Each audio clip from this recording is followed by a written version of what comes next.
Hey everybody, welcome back to the show. I have a super amazing guest today. This is Tori Kimball. She's a native to Arizona, here in Utah, studying PR and getting ready to make a huge impact on our nation. So excited to have Tori. Welcome to the show. Thank you for having me. Well, Tori, you want to take a second to introduce yourself? Yeah, so like you said, I'm Tori Kimball. I actually attend Brigham Young University right now. I'm a full-time student, but I also work for a student organization, Turning Point USA. I run a podcast called America as I See It, and y'all should check it out. But my whole life basically revolves around the United States of America and making it a better place. I love it. Guys, America as I See It is like one of my favorite podcasts. Tori has some really great views. She's very, very meticulous in getting into the details behind different arguments, seeing the different viewpoints, and helping people to see kind of maybe the truth or the narratives that are passing through those events and whatnot. It's an amazing podcast. We'll have all the links below, but go check it out. And check out, where else can they find you, Tori? I'm most active on Instagram, so it'll be at tori.kimball, and that's Tori with an I. Love it. Guys, go check her out right now because this is about to be an amazing episode, and I hope you guys are all excited. So, Tori, so you have this podcast, and you said that you're very, very big on America, and where did that all start? My mom will always say that it started with me picking up a penny when I was about 4 years old and asking who was on the penny. After that, I completely fell in love. I've always loved reading, but I completely fell in love with reading everything I could about Abraham Lincoln. And then that transitioned to reading everything about the Civil War, and then World War II, and then the Cold War, and then I found Ronald Reagan, and that was where it went from there. And learning about Ronald Reagan, what he did for the conservative movement in America, and how much he truly loved America and had all these different hats. I mean, he was an actor, he was the governor of California, he joined politics pretty late in the game, but he did everything in his life was just based off of what he loved and how he could make the world a better place and using his strengths to do that. And so after that, all I wanted to be was like Ronald Reagan. Oh my gosh. Ronald Reagan has a huge fan base. I love it. Amazing guy. I mean, anyway. I think that's super cool. So it starts, suppose, with the penny. Yes. All from a penny. That's awesome. Yep. Okay. And maybe, as you've gotten into this, why did you take it on as like your responsibility to help America and to kind of be part of this movement?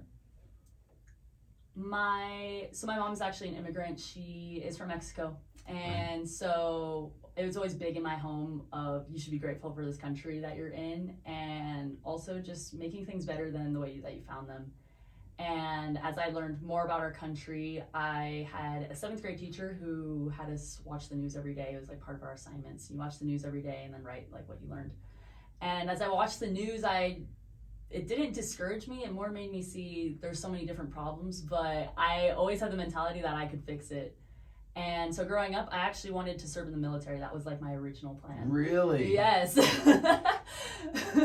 What branch are we talking right now? I was thinking the Army. That's where my dad's cousin, one of my heroes, Brent, he flies Black Hawk helicopters for the Army. He went to West Point. Like, he's amazing. Right. And so that was what I wanted to do. I was in like middle school. I was about to ask. Yeah. Yeah, 13. Yeah, exactly. Awesome. Like weighed like 80 pounds, just all bones. Yeah, perfect fit for the military. Perfect for the Army. Yeah. Nice. And actually, it took a visit. We went to Fort Rucker and visited him there, and he just looked at me and he's like, Tori, one, you'll hate being told what to do for the rest of your life. I don't have the personality where I want to follow anyone, is valid. And he told me that there will always be people who are willing to put their life on the line for America, but there's not very many people willing to put their reputation on the line. And that I should maybe think about going into politics and use my brain a little bit more. Wow. And I took that to heart, and years later, here I am, and it's still the only thing on my heart, really. Well, and guys, one of the reasons I wanted to have Tori on is because I think, like we're talking about, if you're really getting obsessed with something, it means you become an action taker. Tori's one of the crazy, like she's action and results, and that's it. And it's like, if you knew how much stuff she had on her plate today, like, you wouldn't believe she made it here. But it's like, she's got so much going on, and yet she's finding time to still do more. What's the fuel? How do other people get this obsessed about their mission? I think you have to know that you truly are obsessed and you're not just passionate about something. Because you can be passionate about a lot of things. There's so many things, and like you were saying, there's so many things going on in my life that I have lots of hobbies that I love. But truly, the only thing I am obsessed with is fighting for America. Yeah. And it's making sure that you know that, honestly, that's your purpose. If you don't identify that as your purpose and this is your reason for being born and for being here at this time in this specific moment, if you don't identify with it, then you're not obsessed with it. You're merely passionate, and that's okay, but that comes and goes. If you want to really make action and be pushing at it your whole life, it has to be who you are. Right. Crazy. I think a lot of people who hear me talk about getting obsessed about stuff, they don't really think that way. They're kind of like, I'm passionate about it, like that's why I'm obsessed. And it's like, passion comes and goes. It does. Obsession, deeper level. Yes. It's something in your bones almost. Mm-hmm. Oh, that's so funny. So what about, but you're an action taker, and I think a lot of people, they'll get obsessed about maybe like, I know a lot of people that get obsessed about talking about issues in politics, but none of them, like you said, putting your reputation on the line, but more than that, really actually fighting and becoming an activist. Yes. That's a different story. It is. So was it scary at first when you started maybe taking steps towards more of an activist role? I'm going to say no. That sounds very prideful, but it really never was scary Came for kind me. of natural. And I think that's what's important is truly when it is something that you want to make a part of yourself, you're not going to be scared to take that step. You'll be so excited. For me, my first step was with Turning Point USA. And I found them when I was 16 years old. I looked up on Google conservative activism high school group, and Turning Point USA came up. They had only been a group for like 2-3 years. Wow. And fresh. I called them, and I was like a 16-year-old, and they helped me to start a chapter, and I had a ton of mentors come from that. But ever since then, it's been pushing, and because of that, I still work with Turning Point USA. I think they're the best, and they've helped me. You started at 16? I did. Oh my gosh. Yep. And you were just excited. I think that's the coolest thing ever. It's like, rather than being frightened or scared or anything, it's just like, no, this is going to be great. Yeah. So it came very naturally. It did. Huh. Okay. And so then you start doing more of this activist role, creating your own chapter. Mm-hmm. You get the mentors. Who are some of your mentors, and what was their impact on your journey? One of my biggest mentors who always comes to mind is, he was my first field rep. So he was the one who was in charge of like a certain area in Arizona and was in charge of helping me build my chapter. And his name's Andrew Cipher. And he is one of the best people I know, because he took a chance on a little 16-year-old. At that point, Turning Point USA did not actually have a lot of high school chapters. And he just always believed in me and connected me to exactly what I wanted to do. So another mentor for me is Will Witt. He used to work for PragerU and now runs a newspaper in Florida. But he was someone else that was willing to fly out to Arizona and do an event at a high school. And why? Because I pushed for it. I was constantly DMing him, and that was just who I was. If I saw something, I wanted to go get it. And my mentors are always people who have believed in me and have been just as passionate about my dreams as I am about them. That's crazy. Yeah. You feel like you have any limits with it? I think there are times where I do have to take a step back, but that's how you recharge and that's how you come back better. That's how you reevaluate what you're doing. Right. My career trajectory and the things that I've been doing have changed so much since being 16 years old. Of course. But that drive has always been the same. But there's been times where, it's been a little slower. I remember 2020 after the election, I was like, I don't know if I can do this. I don't know if it's worth it. I don't know if I'm making a difference. Right. And I actually remember listening to Vice President Mike Pence speak, and he opened his Bible and opened it to Isaiah and read the scripture about, even though the youth be weak and weary and the young men shall early fall, they shall rise upon the wings of eagles. And I just bawled, and I was like, you know what? Like, at the end of the day, if you are passionate about something, like, you're going to find that drive within yourself. For me, God's going to help me find that within myself. Right. And there's no reason to not keep pushing. That's crazy. Okay, so you find a lot of inspiration in these leaders. I love that. But it seems like you're headed towards big things. With the obsession and stuff like that, I'm curious, was there ever a time when you felt like maybe it was dwindling?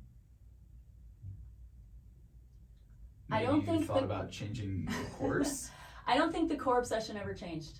Nice. I think the trajectory did. There was a time where I didn't even know if I was going to continue with Turning Point, if politics was even the way to go. There was a time where I thought maybe I'll just be a high school teacher and although some people may look at it as a smaller impact, that's a much more personal impact. Huge. But it always was the same goal of how am I going to make America better? How is it going to be better for my kids? And how are more people going to love America more? Yeah. Why do you think people don't love America nowadays? I think that a lot of it is just misinformation and looking at the negative. It's really easy to fall into like a mean world theory where you're just seeing everything so awful and you just assume that's the way that this country is instead of looking at all the great things that this country has brought. I mean, it's so easy for me to see coming from an immigrant parent, from seeing how the rest of my family lives in Mexico. Like, this country is incredible, but also seeing like the history of it and just the opportunities that we have here. Just everything about America is incredible, but if you are always looking at the negative, that's what you're going to find. And who wants to work for something if it sucks? Right. No, I totally agree. Well, and guys, the thing that I love about this is that I think the more that you learn about America, and especially just from history, like Tori started out in the right spot. She went and immediately started looking at the leaders that created the country and why they're doing it and what they were doing and where the country was. If we ask most people, I think we go back through, most of our class that's graduated and whatnot, and even ask them just about basic parts about American history, they don't know. They don't know why we did what we did. And so then whenever they hear a narrative from the media or something like that, they get this weird twisted view and they start to think that America is nothing special when in reality, it was the game changer for the entire world. The Constitution that we have is one that's been copied and rewritten and just kind of used as mostly a template for most of the countries in the world. Mm-hmm. Crazy. Yep. Well, and it was just such a sovereign, it was such a godsend for people who wanted opportunity, wanted to get away from tyrannical governments.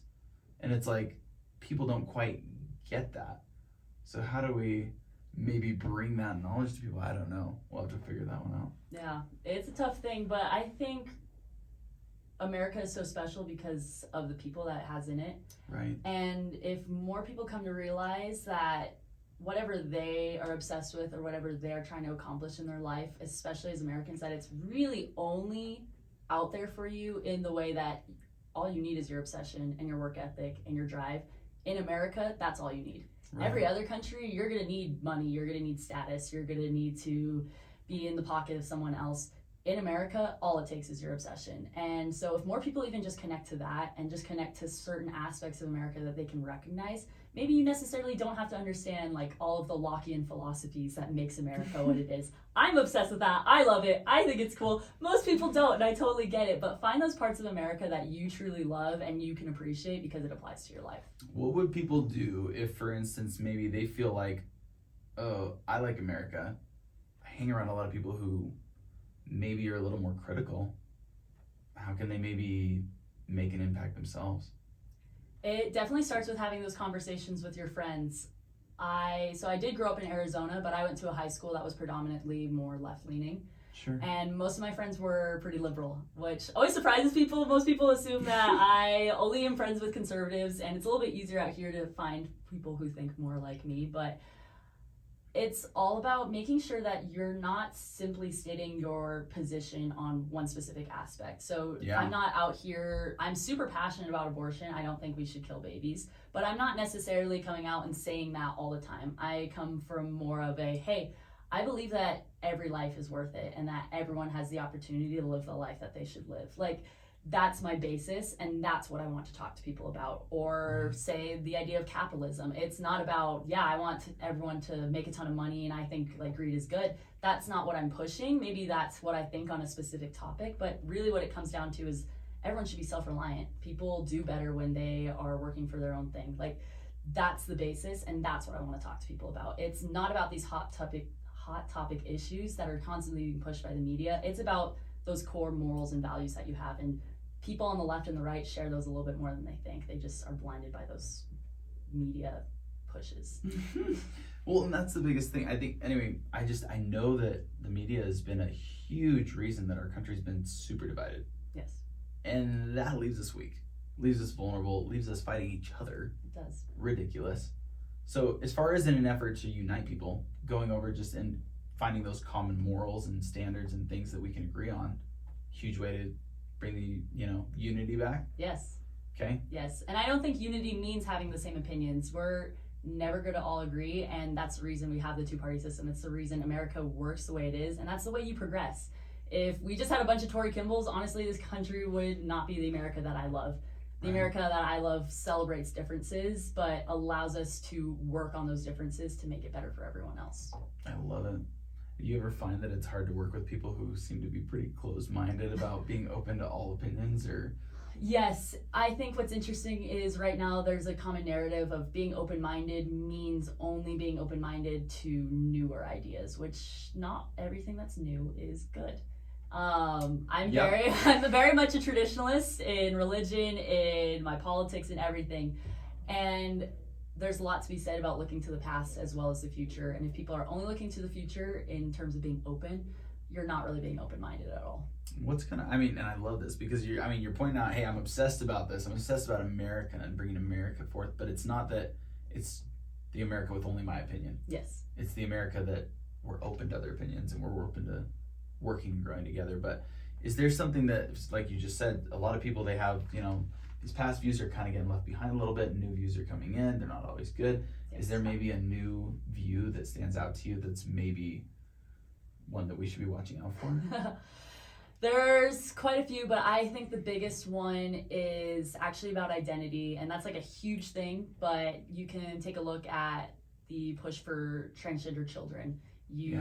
That's a huge one, and it's horrible what they're doing to our children and things like that, but it comes down to a lot more than that. It's LGBTQ issues, it's just this narrative of whatever the media is telling you to be, that's what you should be, instead of being who you are. I did a podcast episode on that recently of it's okay to be a tomboy. I completely grew up obsessed with sports. I didn't wear girls' clothes for the longest time. I was my mom who wanted girly girls, like that was not me. But that didn't mean that I changed my gender, or it didn't mean that I didn't feel comfortable in my skin. That was just simply who I was. And I think we're losing so much of that, of just be who you are. And yes, change and adapt so that you can be a better version of you, but you don't change who you are. And we're losing that a lot as Americans because we're being attacked on that constantly about being American, about being a girl, or about being a man. Whatever it is, everyone's pushing for you to change who you are instead of just changing kind of what you are and what you're doing. Well, I'll point out, guys, I'm not speaking for everybody, but really I've seen so many people that as soon as they actually jump into more traditional roles about like what actually has made men and women, it's like you tend to find some pretty good direction, and you get pretty based in life, and you like start to feel like, oh, the world isn't ending. Yes. And all of a sudden they're just like, oh, it's okay, and you're like, I don't really know what happened, and you're like well, like, you kind of just went back to like what we've been doing for the last several thousand years. It's like you're kind of just going back to what you're kind of built for. And so anyway, I don't know how we were getting around to this, but it's like the thing is, it's a really big issue, and it's like, guys, with identity and everything else, like we talk about this, it's like getting obsessed with who you are as a person, huge. And it's like the fact that Tori knows who she is, and the fact that she knows that gives her the power to actually go forward and be able to talk with people. Yes. And it's like, if you don't know who you are, that's step one. Like, go figure it out. Like, and it's not something you're going to figure out and then it's done. It's like, you might always be finding yourself. But at the same time, like, make sure you have a pretty good idea. And the same thing with all these topics and like building our country. Because guys, it's built out of us. Like, it's us, it's our opinions, it's our beliefs, it's our actions. And it's like, the more you know you and who you want to be, and the more that people see that example, the more you're going to build that America. If you want an honest America, be honest. If you want an intentional America, be intentional. If you want clean, be clean. If you want to be, whatever it is. And the thing is, I think people are starting to feel real lack. It's almost weird. It's like people are starting to feel like the way to be rebellious nowadays, like choose Christianity. Yes. It's bizarre. It is. It's quite odd. That's something that we say all the time is if you want to be odd, choose traditional marriage. If you want to be odd, choose to follow your passions, honestly. If you want to be different, you're going to go back to things that have worked. And that's where people get the idea that we are so far gone. But I don't think we really are. I think that there's a 10% minority that is super loud about all these crazy ideas and wanting to placate to them. Yeah. While 90% of us we're still here and we're still trying to pick what's normal, and we just have to be intentional. We have to get out there and be talking about it, whether it's just to the 3 people that you know on your block, or Right. whether it's just your family. That's making a difference. A lot of people just think they can't make that difference. You don't have to be like me, who's trying to scream it from the rooftops. If you want to do that, that's great, and more power to you. But most people, it's going to be that person that you sit next to in class that you know is just struggling. It's going to be that person that you see at the grocery store every time you go. Like, it's just talking and connecting with people and making them feel like they're not alone, because 90% of people are completely normal and they want normal lives. Guys, listen to that part again. Because the thing, so many people don't get it anymore. You guys watch the media and you see all these things, and people start thinking that they're like, oh, this is normal. Yes. This is very popular. And it's like, guys, there's millions and millions and millions of people that just have very normal lives. Very normal standards, like you don't cheat, steal, murder. Like, you don't go and change your, sexuality at some clinic. Like, that's such a, do you remember 10 years ago? I mean, like, does anybody remember 10 years ago when, like, none of this was here, and, like, all of a sudden they're trying to push this Overton window into, like, this tiny little, anyway, feels like a minute, and they're just jumping in and trying to be like, hey, this is very normal, and everyone, all those millions of people that you guys might not notice are there, the hundreds of millions of Americans that are very normal, are not looking at this like it's everyday stuff. Some of you younger people, if you're listening to this, you might be like, oh no, this is normal. It really isn't. It's very new, and it's something that it's like, you might need a reality check on. Again, go back to history. Recognize that it's like, America? First off, amazing. We love that people actually have the opportunity to explore new things here, to work on new ideas, to push new potential agendas, to help us to actually come up with new solutions to things. It's America. It's the land of opportunity. It's the land of your dreams, where you can actually push and create a new world. And it's like, with that comes the freedom to come up with bad ideas. Yes, exactly. And other ideas that are actually malicious. And a lot of you don't recognize that a lot of these agendas and things being pushed on us are things that have been proven to destroy countries. Like the first thing. One of the big things that a lot of countries have done in history, go look it up, is in order to demolish a country, they need to demolish its family structure and its moral base. And how do you do that? You sexualize the youth. So there's been this, Pornhub wasn't always around. It's like, it's been a huge, crazy thing to have all this different sexuality and things shoved in your face. And now you're getting all these teenagers jumping on TikTok and having themselves just drowned in this stuff day in, day out, night in and night out. And then you have these relationships that, no wonder they're not working. People are starting to wonder, like, well, how am I ever going to find somebody who's normal? And it's like, well, it's getting a little bit that way in some of the, the mainstream lifestyles that we have, where people are on their phones 24/7 being told all these narratives. Exactly. And I'm going on a rant. No, it's great, and I completely agree. Everything you're saying, you can look at the Roman Empire. That's exactly why it came down. They didn't even have technology back then, but it was merely just to be distracted and to try to get away food from and circus. Exactly, yes. And that's what it is now. And that's another thing that has been so important to me is, even though my life, I'll always say, like, one of my personality traits is being involved in politics, but that really isn't all of who I am. Even though it is my obsession, it's not 100% of who I am. Mm-hmm. You have to find other outlets to just take a different worldview. Like, for me, I love basketball. You'll always find me in the gym. That's another thing that I'm always working hard at. And that's something that I can go to that gives me another perspective of, there are people outside of just this realm that are experiencing life in a different way. Yeah. And a lot of it helps me with politics, and it's just stepping outside of yourself and seeing there's more to life than what's being pushed in front of you. I deal with what's being pushed all the time, so I have to actively take that step to what's something not being pushed, what is normal. Normal is hanging out with a bunch of dudes in a gym and getting pushed around and trash talking. That's normal life, and that's kind of what brings you back and it grounds you, and that's what more Americans have to find is what's grounding you, because your phone isn't grounding you. Yes, that may be the thing that you automatically go back to. You're tired after a long day. You sit in bed, you're scrolling. That's not grounding you. That's letting you just float away. What is that thing that grounds you, and what's that thing that helps you just center yourself again? Whether it's God or religion, find multiple things. you can't be too busy to find things that ground you. Yeah. Otherwise you're going to lose yourself. I was just talking to a friend. They want to have a big impact politically eventually, and they said they were really big on this idea that we needed to get back to the thing that the founding fathers put on our currency, which is in God we trust. Exactly. What happened to that? It's, I think, a false narrative that we've gotten that the separation of church and state means a disintegration of church and state. We see ourselves pushing farther into anarchy, and we see ourselves falling farther away from God. My thing is I mean, I served an 18-month mission. I just got back from Chicago. Tons of different worldviews there, tons of different religions. I lived in Little India, just all these ideas all the time. But you find that society is so much better when you are more focused on God. And this country was not built on completely just cutting off our alliance with God or our reliance on God.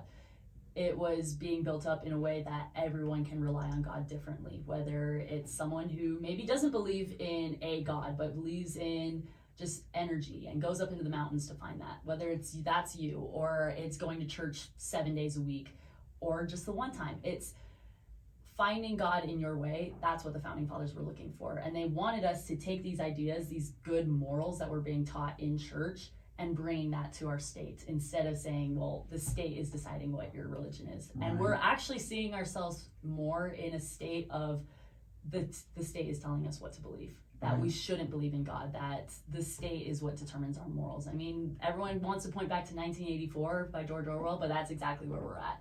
Of the state is dictating what our religion is, and it's no longer separation of church and state. Well, and that's why we ran away from England in the first place. We had to get away from kings telling us what we could and couldn't believe, and so we come to a country where we can.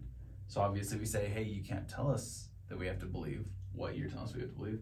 But I love what you said about, guys, the thing is, it's like, in God we trust. If we're really, even if you're not religious, let me just point this out. If you're not religious, I am, Tori is, we love God and we're very big about him. But if you're not, let me just point this out. In God we trust could mean a couple things. For America, we're the land of second chances. Like, we got a justice system, but guys, we're all about starting over, starting new. And it's not just once. Like, we're all about second chances. And so being in God we trust means living in a land where, hey, we trust that even though we're going to make mistakes, we can fix it. We can come back, and we can come back stronger. That's huge. In God we trust could mean, like you were saying, get out into the mountains. Recognize that in God we trust, God is supposed to be the creator. Get out in nature. Recognize that you're a creation. Outside, you see all the creations of the world. In God we trust means that we're taking care of what we've been given. In God we trust means that we trust that we've been given everything that we need, and that we have a hopeful future. Not this victimhood and this, sheep mentality where we're just going to be driven to our future. We get to create it. Mm-hmm.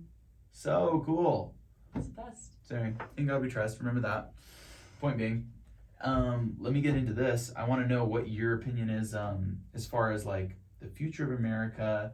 What's going to happen if people don't keep this communication open, where they don't actually, not just talk about their own opinions, but actually stay open-minded to other people's. What's going to happen if we stop the dialogue? I mean, we're just going to see a continuation of where we're at now. Stopping the dialogue is going to further isolate people.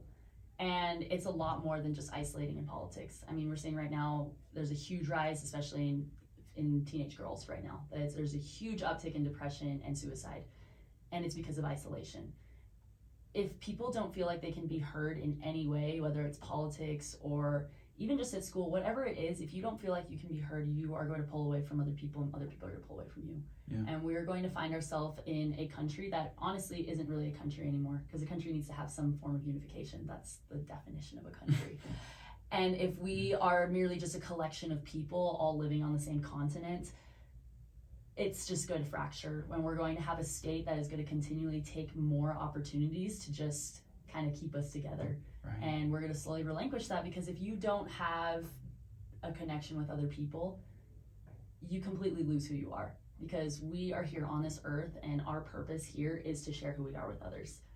And if you're not willing to be open to that, and you're not willing to be open to other people, then you're going to shut yourself off, and all of a sudden we find ourselves just glued to our phones. Oh my gosh. Guys, well, and this is the thing that you'll love if you go watch Tori's podcast. Because the thing is, it's like, she has these very good, sensible, points of view about all these different things. And the point is, it's like, you really need to look at it from, I don't even know what the word is, like not a narrative perspective, but almost like a human perspective. It sounds crazy to say that. Yeah, it sounds a little cheesy, but that has always been my thing of, I mean, that's what politics is. Politics is just connection with other people. It's the sharing of ideas to make something better for a whole mass of people. Everything comes back to people. I'm a big extrovert, but I'm actually not big into initiation. That's just something I know about myself, but people are just so important. And that's what drives everything. You don't have a country if you don't have people, right? You can have the best ideas, but where do those ideas come from? People. That's just all what it comes down to. Oh my gosh. Okay, so, well, this is great. No, I'm just thinking, I'm like, there's so many things in this that it's like, guys, these are crucial things. And again, if you don't like politics, you probably already turned off the podcast. But if you I apologize for that. If you do like it, it's like, you got to recognize that it's like, this is your home.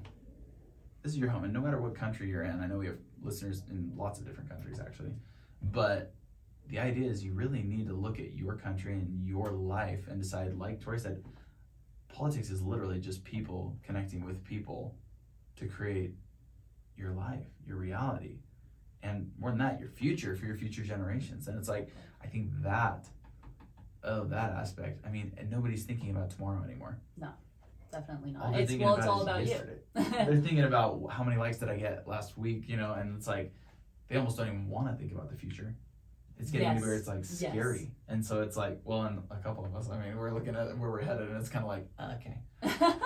And that's the thing is, that's another thing that has always been so important to me. I work with a lot of people who have different ideas in politics. Even one of my mentors, he'll always say he's a realist about where America is heading, and that means that he thinks it's going downhill. Right. I have always been an optimist, and there's no reason not to be an optimist. I don't care if you're being really real about what you're seeing. Everyone can be really real.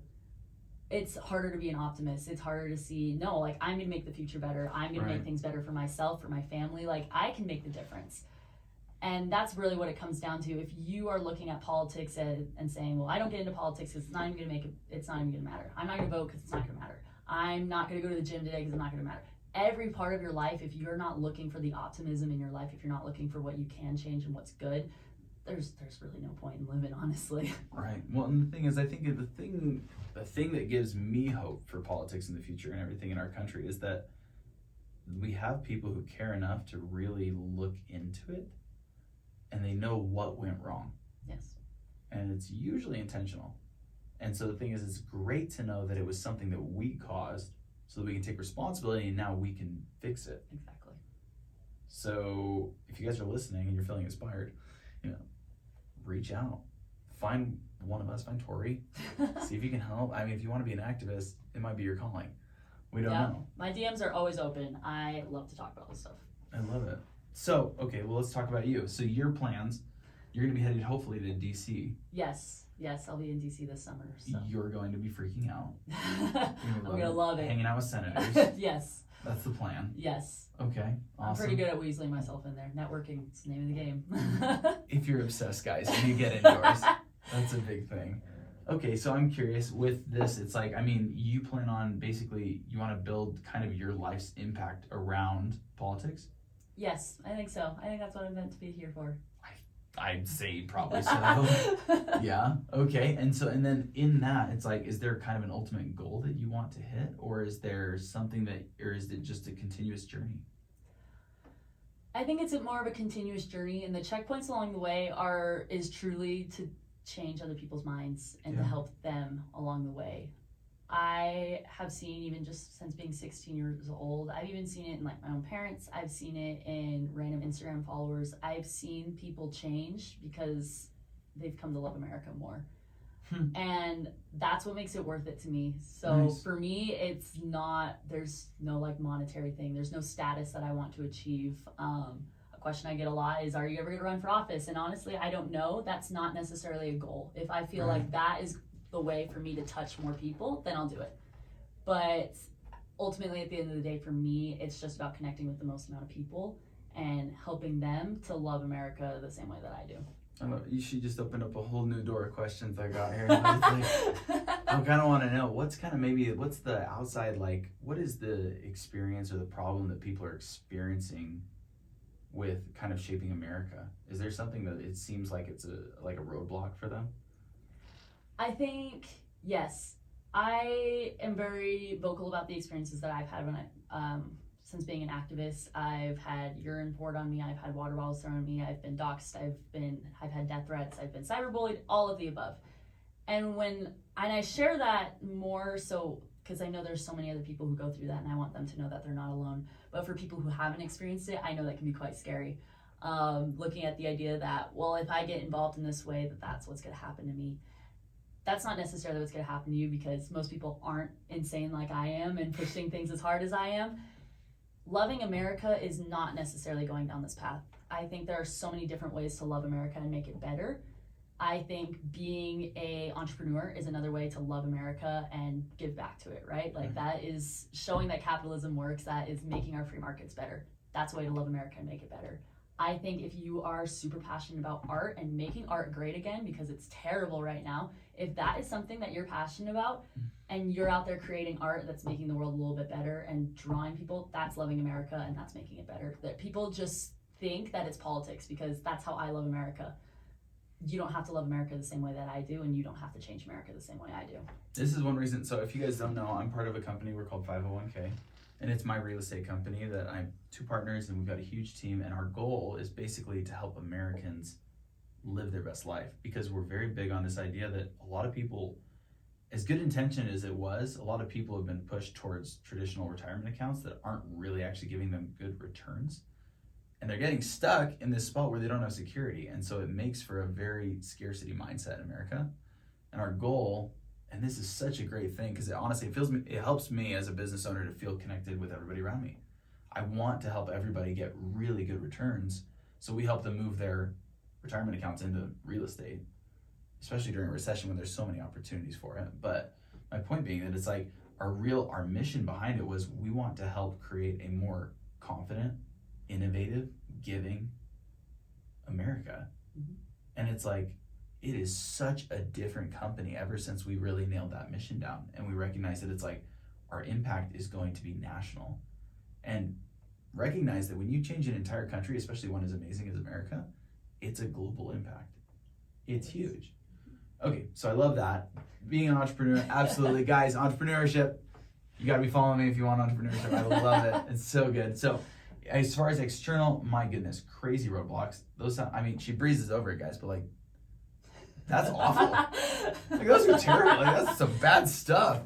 Internally, I can see that people might have like a thing where they're unsure of themselves. They don't feel like they're the person to change it. They might feel like it's an identity thing. Maybe they just aren't, built for it. And I can hear every excuse in the book coming out already. But as far as like an empathy side, like, can you like sympathize with anybody out there that like they feel a little bit lost in their country right now, or they don't know where they're headed? Or have you always kind of felt like you just know what they could do? I can definitely empathize where you don't know what you want to do, or you don't know like where to put your energies. I've at least always known that I want to make America a better place. Right. As a 16-year-old, that seems so daunting, and that's crazy. As a 21-year-old, it seems really daunting and weird. I think it's all about taking that first step, though. I've tried so many different things. I was like, maybe I'll be really big on social media. I still try to be active on social media, but honestly, it's not as much of my focus. I tried that, and that wasn't the route I wanted to take. I thought for a while it was actually going to be working for the State Department and doing counterterrorism. I tried that route, and that wasn't for me. I think you have to be okay with not finding your path 100% the first try. I changed my major since coming home from my mission, which was super scary to me. I wanted to be a poli-sci major since I was 16 years old. Oh my gosh. And I came out and I was like, all right, PR, like, we'll try it. It's just taking that chance within yourself, because there is always going to be that what if. I have that what if every day. I have that what if I'm not the person to do it? What if I'm not going to make a difference? What if I'm going to try all these things and then I'm changing my mind at the end? It's okay. That what if's always going to be there, but that what if, you have to let it drive you then. Right. Of, well, what if it works? Well, what if I'm the person that makes this change? What if this is the path that I'm supposed to take? it's all about that just optimistic mindset. That's the way you push past it. Because I totally get it. I'm human. I'm not crazy. Like, Right. I feel those things, but it's about getting outside of yourself and seeing that vision and really attacking it. So when people take action, when they start taking steps to make America better, you said you found people that, when they realize how amazing America is and the opportunity here, that they change. Yes. What's that change look like? It's so cheesy, but loving America really will make you happier. And it allows you to see so much more for your future. There's even been people who have reached out to me from other countries that as they've come to love America, specifically, not even their own country, as they've come to love America, that's changed their worldview. Of seeing that there is somewhere that someone has built a place that you can be who you want to be. And there's so much power in knowing that you can create who you want to be, in creating your future, in being able to change. It's not going like everyone looks at like Europe's school system, right? Like you get to decide way early what you want to do, and you specialize really quick. And for some people, they think that's like the best thing ever. Honestly, that would be terrible for me. I would have been stuck in like counterterrorism. Yeah. And that's not where I want to be right now. There is so much freedom in knowing that you can create whatever you want and that it's never too late. And that's what the message of America is. And America is so much bigger than just what's written on the Constitution. It's so much bigger than George Washington, Ronald Reagan, all these people. It's so much bigger than the ideas that I'm spouting off on my podcast. America is the belief and the idea that you can be what you want to be and that you can do that for other people.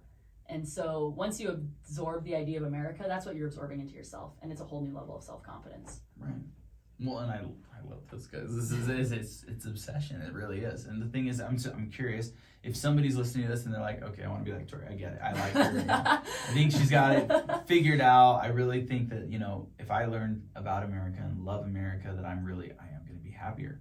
I'm going to see more opportunity. I'm going to feel more courageous. I'm going to feel like there's second chances. I can start over. It's the land of opportunity. What are some simple steps that they can do to kind of just get started on that path to really see America the way that you see it? I think reading is 100% the way that's how you learn anything in life. And I don't mean, get off your phone. I am not an ebook person. Just get off your phone, get a paper copy. Get into these ideas, get into these people who have fundamentally changed America. I don't care if you're not Christian, read the Bible. It's a huge part of American history, guys. It is. It's massive. If you really want to get into it, read the Book of Mormon. That's the American Bible. That's what it's referred to as. That has ideas that have fundamentally changed America. Read more about the founding fathers. Choose which ones you're interested in. If you watched Hamilton and you loved that, go read about Alexander Hamilton. I don't agree with 100% of what the man was saying, but the way he was and his ideas and how he pushed things to make America better, amazing. Read about Abraham Lincoln. Read Tocqueville's Democracy in America. That book, incredible. Mm-hmm. You want to learn how to love America? Read about a Frenchman who came over here expecting to hate it and ended up loving it. I actually recommend PragerU's Stories of Us. They bring in these amazing stories of people who are alive now and how they've experienced America and how that's changed them for the better. PragerU, just in general, amazing. And just talk to other people, talk to service members, talk to them about why they've served. Just get outside of yourself and what your ideas are and just learn from other people.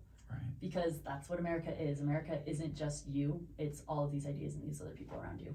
I love it. Guys, seriously though, it's amazing. When you travel the world, like America's a beacon. It's a light to everybody. And they see it and it gives them exactly what we're talking about. It gives them a better view on the world. It gives them more confidence in themselves and that there's a place that it gives you the opportunity to really create the life that you dreamed of.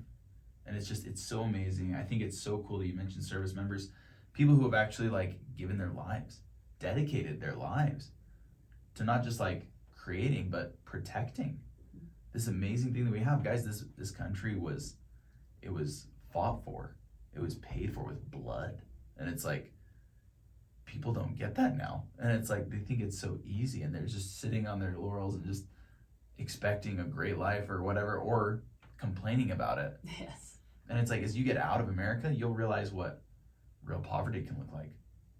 We have poverty here, don't get me wrong, but it's you'll see what some people live with every day and they haven't even imagined the life that you have. I think when you really get to know America, you're gonna just live a life of gratitude. You're just gonna get sucked into it. It's true. You can't help it. Yep, exactly. So guys, be an active member in your community. Get out there, make a difference, learn about issues, take the time, because it's gonna affect your life and it's gonna affect the lives of all your descendants, which, you know, that's the future of America. So anyway, I want to ask Tori one last question. Biggest question I love to ask, and I think this is going to be a sweet one. So if you knew that everybody on earth was going to watch this podcast and you had one message for them, what would your message be? My biggest message as, you know, a 21-year-old, my biggest message would be to truly just always look at the bright side in everything. For me personally, I come off as very intense. I come off as very, maybe not the friendliest all the time, but that looking at the bright side has always driven me. And it doesn't necessarily need to be the like sunshiny smiley thing that we always kind of slap on there, that kitten hanging on a branch thing hanging there, like whatever. Right. That's not what looking on the bright side is. Looking on the bright side is seeing opportunity. It's seeing where you can grow. It's having that mindset that anything is possible. All those cheesy mantras, but we believe in them and we connect to them as human beings because that's the best way to live your life. And if more people were willing to accept that and not try to think that they're being rebellious or different by being down about things or always pointing out the bad, your life is going to be fundamentally better if you're always looking at the bright side and you're always looking for things to change. You're going to make your family's lives better. You're going to make your neighborhood's life better. You're going to make America better. And it all just starts with you and knowing that you can make a difference and that you can be positive about things. Wow. Huge. Guys, go follow our podcast, America as I See It. Go and look at, and we have all the links below. Go check out her Instagram. Go follow her. If you've got some opportunities, I'm sure she'd love to jump on them. So reach out, let her know. Tori, thanks for being on the show. No, thank you for having me.